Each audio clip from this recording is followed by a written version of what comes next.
Well, hey, everybody, welcome back.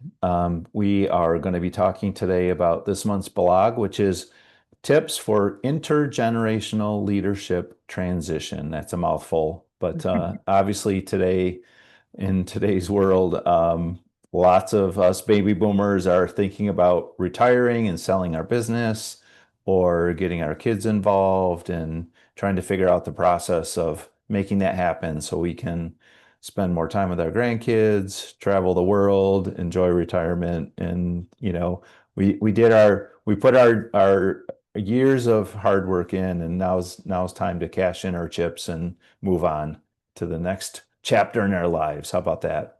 So what Yes. we're going to be talking about are 5 tips for kind of helping this happen in a best practices manner. And Tabitha's here joining me today. Hi, Tabitha. Hello, how are you? Great. And we're just going to walk our way through these 5 tips. So where do we start? Okay, the first thing that we recommend is having the next generation of leaders work outside of the family business for a minimum of 5 years. This can be quite controversial for some people, but why don't you explain the hmm importance of this? Yeah, I mean, it's just we recommend this. It doesn't have to be a requirement, although in some family businesses it is a requirement. And the reason it is because, those families feel like there's value, and there's great value benefit to working outside of the family business to kind of break that cycle of entitlement. We talk about this in the blog, if you read the blog. Entitlement can creep in when there's really no outside experience, when things are just handed to the next generation. Life is easy, there's lots of money, there's lots of resources ever since, the kids are in diapers, they've had everything they wanted. And, you know, I'm not saying that, they vacation in Europe and, skied in Aspen. It doesn't have to be that. It's just that it's different if you're always working in your family business and you really haven't had kind of a real life outside experience. So the value in working outside the business is kind of have to grow up. You got to, show up to work, and you don't get all the you can't have all the excuses you can have with mom and dad and get away with it. Um, and we've seen many, many examples with our clients about how this plays out in real life. We've seen really good examples where those family businesses have required their children, or maybe not required, but their children have chose to work somewhere else after college. And, maybe it wasn't 5 years, maybe it was 10 years or 12 years or something, or 7 years, but they had this really good experience that gave them another perspective and gave them a good skill set working with different personalities and just learning a different environment. And all that stuff they learn can come back to the family business when that child's ready to come back, if they're ready to come back. Maybe they don't come back. We've also seen lots of examples with our clients about um, children who would have really benefited from working outside the family business, who are struggling with, basic things, showing up to work and being present and being accountable. And the parents have really struggled with being requiring as their boss. Now, honestly, we've seen examples of situations where the children never left the nest. They've always been part of the family business. They've never worked outside. And they're doing very, very well, and the transition has gone really well, or it's going in the right direction. So it doesn't mean it's a crash and burn situation if you don't do this. It's really just a best practice, and so that's why it's tip number one. Absolutely. Okay, the second thing that we need to really look at is being realistic about the strengths and the capacity of who you've chosen to be the future leader of your organization. Yeah, I think this is so important. This kind of gets into, how we're wired. If you want to think about it as, every single person's unique. We all have some special purpose, I think. I'm a person of faith, as is Tabitha. And, from my perspective, everyone's unique. Everyone's been created uniquely by God to serve some purpose and, kind of one of our roles, one of our jobs in life is to figure out what that is. And, the way we're wired, our unique personality and our strengths that are just embedded in us are something we really should be exploring. And parents have such an important role here to help their children understand what their strengths are and to develop those strengths, those natural talents. And there's some really good tools out there. So a couple of them that we've used extensively over the years, we've used DISC, Mhm. Everything DISC by Wiley, not one of the knockoff versions. We've also used Clifton Strengths. Used to be called Strengths Finders. Now it's just Clifton Strengths. It's a Gallup tool. But I've also taken lots of other personality, kind of profiles. They're not really tests. It's not a pass fail. It's more about like who you are. Colby is one, Myers-Briggs, they're all good. Enneagram. I've also read some really good books like What Color's Your Parachute and books like that help you think through, kind of what kind of work should you have? What should you do as a career? The cliche of, if you're doing what you're supposed to do, if you love your job, you never work a day in your life. All that's true, right? If we're doing what we're called to do, we're going to be way more successful. We're going to create way more value. We're going to be super happy. So if we're trying to jam our child into something they're not really supposed to be doing, we're doing our child a disservice and we're really hurting our business as well and probably our futures. So we shouldn't just assume that because someone has our last name, they're going to be, they're automatically the leader of our business for the next generation. We really need to think about who these people are uniquely and decide whether or not they really have the skill set and the capacity to be a leader. Absolutely.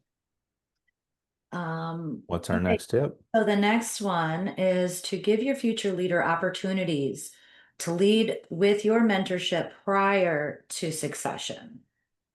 So they're not just throwing them in there and you take it off. Yeah, I think this is so important.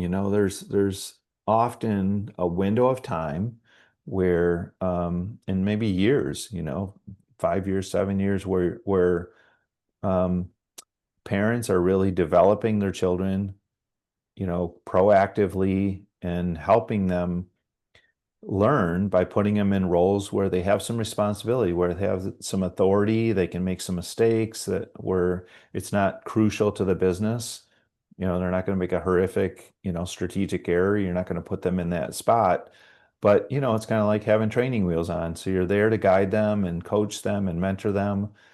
And you're still there. So, it's it's a big overlap period where you're ideally you're starting out with, well, here's a little bit of responsibility, here's a little bit of authority, and then you're kind of systematically over time giving more and more, you're letting more rope out. And then eventually, you're just kind of sitting there watching it, going, wow, Johnny is just crushing it, or Susie, you know.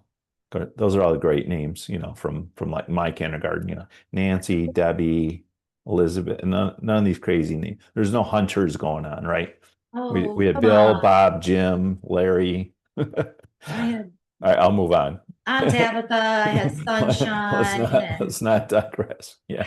uh, Wind, yeah. no, Misty, Sunshine, But all right, Rainbow. we're drifting off base here. All All right. right. The But next getting thing. back, no. There's Oh, one go more point ahead. I want to make here.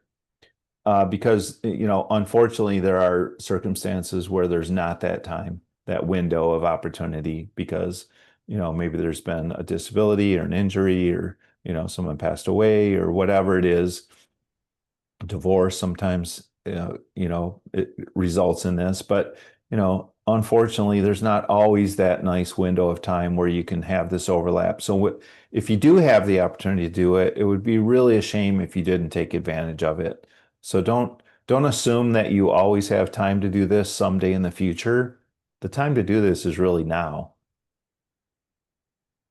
All right. Yes. Tip number 4. Okay, tip number 4, surround your successor with advisors and resources to help support them. Yeah, I mean, mom and dad usually are not the best person to do this coaching and mentoring and be the person with all the answers. Sometimes they are, but sometimes they're not. And, and even if they are, there are so many other good advisors and resources that you can equip your child with to help them benefit. So getting involved in, industry associations and expand their horizons, peer groups, working with, your accountant, understanding that process, maybe working with, a coach like us. We do a lot of coaching with Next Gen. So, and I just think if you look around and say, what have I benefited? If I'm the business owner and over the past 30, 40 years, I've worked with all these advisors and consultants and I've tapped into all these things. Well, make some of that available to your next gen leader early in the process so that they're not only having to rely on a parent, okay? Because that advice coming from a parent feels even if it's the exact same advice, it feels very different than if it comes from a third party. So I would highly recommend look outside the family and bring in some other resources to help facilitate this. Mhm. Yep. And what's our last tip? The last one is to be aware of the impact that the succession in favor of one child, how that's going to affect the rest of the family and other children as That's well. right. This is something that's often overlooked or really discounted or even ignored. And I've heard this over and over again with family businesses going through transition, one generation to the next, where there's multiple children out there, right? So one or two of them are involved in the business.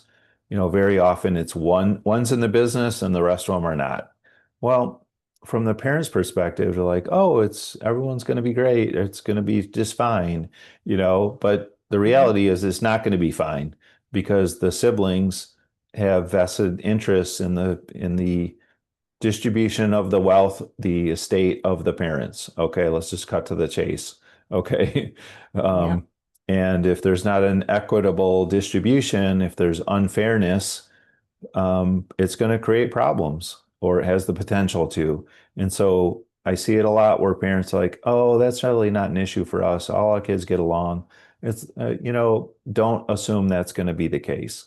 So, if you do have some children outside the business who are asking questions or expressing some concerns and they're kind of maybe really dancing around it, they don't want to be, you know, um, they don't want to be too blunt because they don't want to come across like, oh, it's all about me and I'm being selfish. Or so sometimes they're just kind of poking around to see what's what. Those are indicators that there's something really consequential that needs to be discussed.